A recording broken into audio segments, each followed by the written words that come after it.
Clean பண்ண மீனை ஒரு ஓரமாக வச்சுட்டு இப்போ நம்ம கிரேவிக்கு ரெடி பண்ணலாம்.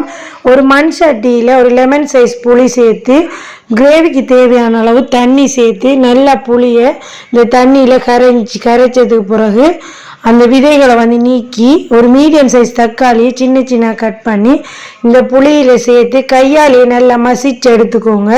தக்காளி நல்லா மசியணும், அதுதான் முக்கியம். தக்காளி நல்லா மசிச்சு வந்ததுக்கு பிறகு கறித்தூள் தான் 3 டேபிள் ஸ்பூன் சேர்த்திருக்கேன். நீங்கள் மல்லித்தூள் தனித்தூள் வேறு வேறையாக சேர்க்குறேன்னு சொன்னால் நீங்கள் வளமையாக போகிற மெஷர்மெண்ட் இதுக்கு போடலாம். தேவையான அளவு உப்பு சேர்த்துக்கோங்க, நல்லா கலந்து விட்டுக்கோங்க. மண் சட்டி அடுப்பில் வச்சு சூடானதும் தேவையான அளவு எண்ணெய், ஒரு 1/2 டீஸ்பூன் கடுகு சேர்த்து பொரிஞ்சதும் 1 டீஸ்பூன் வெந்தயம். இப்போ 3 பச்சை மிளகாய் காரத்துக்கு ஏற்றாப்பில் சேர்த்துக்கோங்க. 3 காஞ்ச மிளகாய் சேர்த்திருக்கேன் வாசத்துக்கு. இப்போ ஒரு 10 சின்ன வெங்காயம் சேர்த்திருக்கேன். அதோட கறிவேப்பிலை சேர்த்து நல்லா வதக்கிக்கோங்க. இது நல்லா வதங்கட்டும். இப்போ ஒரு 10 பூடு, ஒரு 2 துண்டு இஞ்சி சேர்த்து லேசாக தட்டி எடுத்துக்கோங்க.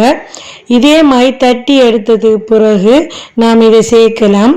இப்போ பாருங்கள், வெங்காயம் நல்லா வதங்கி வந்திருக்கு. இப்போ இந்த ஸ்டேஜில் நம்ம தட்டி வச்ச வெள்ளை புடிஞ்ச சேர்த்து நல்லா பச்சை வாசம் போகிற அளவுக்கு கலந்து விட்டுக்கோங்க. இப்போ நச்சீரகம் 1 டீஸ்பூன் சேர்த்துக்கோங்க. கலருக்கு தனித்தூள் சேர்த்திருக்கேன். நீங்கள் தனித்தூள் எண்ணெயில் சேர்க்கும்போது கலர் உங்களுக்கு நல்ல ஒரு கலர் தரும். இப்போ நம்ம எடுத்து வச்ச அந்த கிரேவியை இதோடு சேர்த்து நல்லா கலந்து விட்டதுக்கு பிறகு ஒரு 15 நிமிஷம் மீடியம் ஃப்ளேமில் நல்லா கொதிக்க விடணும். இப்போ உங்களுக்கு பார்த்த வழங்கும் எண்ணெய் எப்படி பிரிஞ்சு வந்திருக்கேன். இது நல்லா கொதிக்கட்டும். நல்லா கொதித்ததுக்கு பிறகு உங்களுக்கு இப்போ பார்த்த வழங்கும் நல்லா கிரேவி டிக்காக வந்திருக்கு.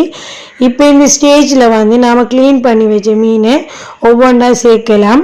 நீங்கள் மீன் ஏர்லியாக சேர்த்திலன்னு சொன்னால் இந்த டின் ஃபிஷ் உடஞ்சிரும். அதால் லாஸ்ட்டாகவே இந்த மீனை சேர்த்து ஒரு 10 நிமிஷம் கொதிக்க விட்டால் போதும். இப்போ பாருங்கள், மீனை சேர்த்து நல்லா கலந்து விட்டுக்கோங்க.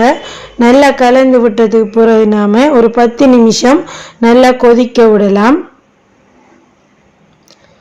இப்போ பாருங்கள், எண்ணெய் எப்படி பிரிஞ்சு வந்திருக்கேன்னு நல்லா கொதித்து கிரேவி உங்களுக்கு அழகாக ரெடி ஆகிட்டு இந்த ஸ்டேஜில் 1 டீஸ்பூன் மிளகு சேர்த்துக்கோங்க.